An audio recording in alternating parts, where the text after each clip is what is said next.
What size bolts are these? 3/8. Or sorry. 41. You have to remove this pump.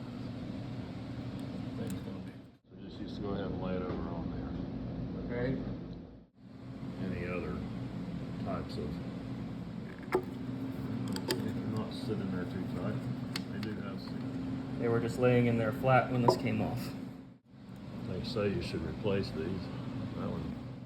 Man, we tear further into this thing so that we know what goes where. There you go. Maybe a seal around that. So you got to get in the right place and put it back together. So I don't think we're going to tear it.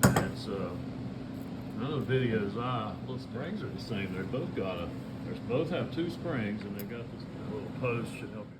So this will open child-proof socket looms. Most of it does. And then there are snap rings. Well, that doesn't look too good. Steel.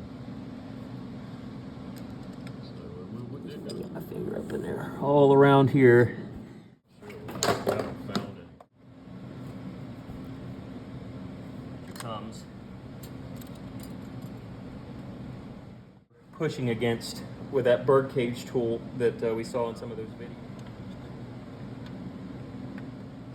The continuum. We want to mark that, and Just in case. so I'm sure there's a technical name for it. We ain't. You're working on something, you're trying to fix something. You need a man like this. You need a friend. Smells like transmission fluid. It does. Somebody will tell me. Hopefully it'll spin it off of Hopefully so.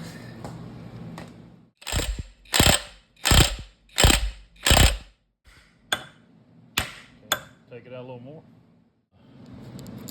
Going back in the same place. If that's not it, mating those broken. Right, I'm mating the broken where surfaces this is back together to get it to broken turn. here. It all feels good.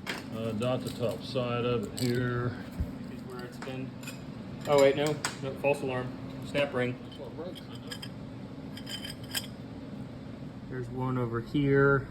It's the little one.